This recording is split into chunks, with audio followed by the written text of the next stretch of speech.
You better make sure you're going to come next time, okay? Mm-hmm. You better make sure you're going to make another trip out here. I told you. You're going to make sure you're going to come another trip to see me. Can you buy the ticket again? Yeah, I'll buy the ticket if you're going to definitely come and spend more days with me. You're not going to just come and go. You're going to spend more fucking time with me next time. You fucking wanted to run so fast. Like, you fucking came and left me like a fucking bullet. You came and ran. Like, you always spend like a fucking, like 2 or 3 hours and you fucking I gotta go. Like, you did your load and ran like a fucking bullet on me. Like, you blew my fucking mind. It's all good. I'm going to pay you back. Well, no, I don't want the money back. It's not about the money, Ed. It's about the fucking spending time with me. I felt used. You made me feel fucking used. I haven't been with a guy in fucking ages, and you fucking just left. And you don't get the fucking phone calls. You don't even spend time on the fucking phone that long. Ed, you need Ed. You don't even talk to me too long. Every time you're on the phone, you're fucking blowing me the fuck off. You spend more time with this fucking demon motherfucking bitch. Call me when I'm doing other things. I'm taking a shit. You're not calling that much anymore. Why, you fucking don't want to be with me? I mean, what's great is they just met. Right. This is a week-long relationship. You'd think they'd been together for 7 years. I tell you, I can't get enough of those two. It's going to be in a flash. You got to stay with it every day. Right. Because you think it's going to all bust up. Oh, yeah. No. I hope not. I want you to get me a 30-pack. What?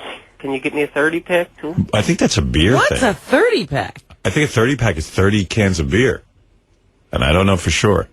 That's the best I can figure. When I was listening to this, I was like, what the hell's a 30-pick? And then I realized he said 30-pack. I think it means a pack of beer. Is there such a thing as a 30-pack? Oh, there is? Oh, okay, then I'm right. Okay. All right. Give me a 30. Shut the fuck up! Do you want a relationship with me or do you want sex? We're good. No, both. Both. Right. Just say it. Do you want me to be married? I don't want you to use me for sex, though. I don't want to be. I'm using you for fucking sex. Fuck you. Me for fucking sex. That has to be the best line ever. Yeah, some crazy stuff. How about some sweet make-up phone sex right now between you two? Go ahead. Yeah, this is pretty gross. You want to give me kisses now? You love me, baby. Give it to me. Come on, I'm going to give it to you fucking hard, right? You want it real hard, baby? Oh, yeah. You want to do me hard, motherfucker? You gonna bend over? You want to fuck me hard? Bend over. Can I fuck you good, baby? Beat the shit out of me. I don't know, man. Oh, wow. Yeah. They go places nobody wants to go. And then she's claiming she stuck shit in Ed's ass napkin. Ed denied it. And then all of a sudden, then he kind of copped to a finger in his ass. Yeah, it was crazy stuff. Debbie, you mentioned that you stuck something up his butt. Is that true? Come on now with that. That's faggot stuff. He's got that thing with the crap. I told him that I got something for his plug. So I got my dildo. Yeah, I don't fuck my with that dick stuff, is a dildo or whatever, So I don't have a real dick, okay? Yeah, I don't fuck with that, Debbie. You don't want to get embarrassed. I know he doesn't want to get embarrassed with it, but I got that and I used that to plug him, okay? And Ed, how did that... On the air. He's embarrassed because he doesn't want anybody to think he's a homo. Nobody thinks you're a homo, Ed. I don't fuck with that stuff. You did that night, all right. He's embarrassed. How did it feel, Ed? God, tell the truth, Ed. How did it feel when she put it in your butt? Yeah, tell the truth. My butt. I did too, Dad. Don't lie. Ed, we've all been there. It's all right, buddy. Come on, don't fucking lie. I let her put part of her finger in there. That's it. Right. And then... Up to the knuckle. Up to the knuckle. And how did that feel? Well, the prostate's right there, so it was felt reasonable. Good. Wow. Boy, you he's enjoyed up it. to date. It was I mean- reasonable. He's so laid back and she's so hyper. They're perfect for each other. Yeah. They're actually good for each other. He calms her. I don't know if he calms her, but he definitely is a contrast. Yeah, he doesn't, he doesn't get emotional when she's yelling. Right. It doesn't seem to bother him at all. No. That's what I'm saying. He might be it'd be a tough one. She's a tough one to match up because she yells a lot, and it's hard for a guy to take that. It's wild. Yes, Benny, go ahead. You're on the air. Hey now. Hey now. I was jealous of the whole situation at first, Howard, but to be quite honest, after hearing that, I'm kind of sick to my stomach, and I think I might throw up. Well, I did hear some people say they were jealous. Like one guy wrote on Twitter yesterday. I was tweeting quite a bit yesterday for about a period of 20 minutes. And one guy wrote, he said, you know, I can't believe Ass Napkin has, like, chicks fighting over him. He goes, my life is so depressing that Ass Napkin's doing better sexually than I am. Absolutely. And people were just, some guys were really bummed. Why are all these people putting Ed up in hotels? And I don't know. it's crazy. Yep, the women. I'll tell you the truth, I never got a woman to pay for me. He knows how to do it, doesn't he? He's a smart man. Yeah. Could be a reality show here. I think so. I think Howard TV should be all over that relationship. But And I think they ought to do it quickly because it's not going to last. yeah, I don't think we're going to see, the 10-year anniversary of Ass Napkin Ed. And I tweeted yesterday, I said, do you think that, is she going to, if they do get married, is she Mrs. Napkin or is she, Ass Debbie or what, I mean, what's the name there?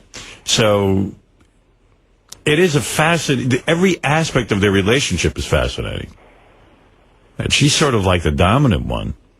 So I think maybe Ed would take her last name. Pet Lady. Ed Pet Lady? Ed Napkin Pet Lady. Or something like that. I don't know. I was just fascinated with their whole relationship.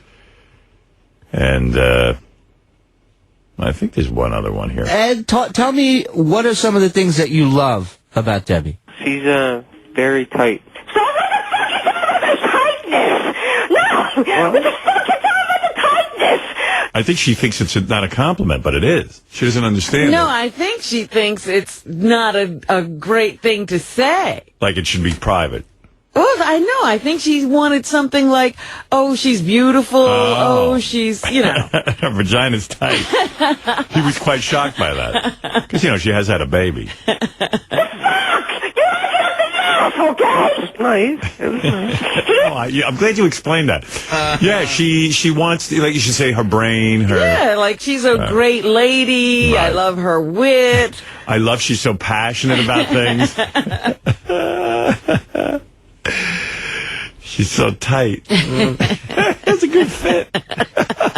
He's got away with the women. Oh, my God. This is so typical of a male-female relationship. She only wants to change him. She's been with him for like all of 3 hours, and she already wants it. Don't say that. Say this. Don't you know what to say? This is who Ass Napkin is. He wants a tight vagina. That's it. Yes, okay? That's not a good compliment. Yeah. Gary, cancel that card and flowers I sent to Beth saying I would love how tight you are. Now, let me ask you this. Okay? You like my dick up your butt, all right? I don't like that. Yeah, you did. Well, you did like that. Julie. Okay? Let You're him talking talk. about that then, okay? well, we'll get... Debbie. He's going to have to fucking edit the whole thing out. Let him talk. Oh, you're going to tell him that? I'm going to tell him about my dick up your butt. Let him fucking talk for All a minute. right, okay. Fuck it, okay? Wow. Yeah. Hey, let's go to Ron. Ron from Sacramento. Hi. Wow, Howard, that's another George Vernon Gracie Allen. Yeah, I'll say. Hey, I was checking yesterday morning before the show started to this morning. JD's picked up 2,000 followers on Twitter, and your man Ronnie's picked up almost 10,000. Wow. It was weird yesterday. I went on Twitter, and I wanted to see if Ronnie had gotten verified. And sometime in the late afternoon, Ronnie indeed... Was verified? Biz Stone kept his word. He verified Ronnie. And Ronnie picked up like 10,000 followers while I was watching him. And I'm one of them. I started following him. And I tweeted, I said, I can't believe I'm sitting here waiting for Ronnie, the limo driver, to tweet. Because I said, what have I created? And many people were proud of me. They said, well, at least you're taking responsibility. By saying, oh, my God. Howard, I was watching his Twitter for about an hour yesterday. I was obsessed with it. Yeah, I was waiting for some sort of statement, and then finally he tweeted, hey, boss, I'm really glad you're waiting for me to tweet. Oh, my. Yeah. And then there was something on the news yesterday. Ronnie got pulled over by the cops for, I thought it was a speeding ticket or something, but it wasn't. It was, like Ronnie goes, he doesn't consider the guys who give the parking tickets, real cops. Right. And he said that they pulled him over. Some guy pulled him over and said, Ronnie, maybe you should tell this. But basically said, his windows are tinted. And the guy goes, New York state law, you're not allowed to have tinted windows. He gave him 2 tickets for tinted windows. Wow. 2. And Ronnie goes, he's tried to explain to the guy that in a limo you're allowed to tint your window. Uh-huh. And the guy didn't want to hear about it. And Ronnie wisely, I was proud of him, wisely didn't sit and argue with the guy. He just kind of said, okay, give me the ticket. Yeah, I'll take the ticket and I'll go to court. Yeah, he's going to try and deal with it there because... Dude. Yes, dude. Thank you, dude. Where is Ronnie? Dude. Not around? So he was pulled over, and the amazing thing is, within seconds, Steve Langford from the Howard 100 News was on the phone to Ronnie. We understand you've been pulled over for some reason, and, Ronnie goes, yeah, it was. Turns out a guy in his truck recognized Ronnie, and boom, the next thing you know, he called the Howard 100 News. I mean, people like the Gestapo. They really get out there, and they're following everything. You can't hide. Don't do something weird, Robin. They'll find you. Well, we know that. Yeah.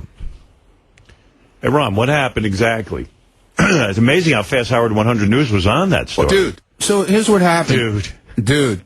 What is with the dude? I'm not doing it. You're doing it. I'm not doing it. All right. So I was going to meet up to get, whatchamacallit, Deborah picked up. Right. So I'm heading to the Throgsneck Bridge because I had to go to the bank, and usually I go home on the Whitestone, but sure. Okay. So I'm going towards the toll booth, and all of a sudden this it's the Triborough Bridge and Tunnel Authority Police, Yeah. Okay. This car flies up behind me, and So he's not a real cop? Well, he is. He is. Right. He's a law enforcement officer. He is. Okay. Yeah. I'm not saying he's not. Do they carry guns, those guys, or no? Some of them do, some of them don't. All right. Like, I think the guys in the booths don't, but the guys that are in the, control the bridge, whatever highway unit, I think they do. All right. I'm not sure. Anyway, so he pulls me over. He said he gets up behind me, lights, sirens going, everything. I didn't even know what I did. I wasn't speeding, nothing. Right. And he tells me to continue through the toll plaza, pull over to the right on the loudspeaker. So I do that. Comes out of the car, comes over, and he says to me, "Do you realize how dark these windows are?" I go, "Yes, sir." No, I have no idea. Never looked at my car. Right. So I go, "Yes, I do. It's a limo, and, every limo in New York looks like this." I said, Yeah. I've been driving a limo for 30 years, which I have, and I've owned like 10 different limos in that time, and they've all had the same kind of windows, and I've never been stopped, ever. Right. So he says to me, "Well, this is totally out of control, illegal. New York state law requires that you take this tint off the windows." And I go, "Okay."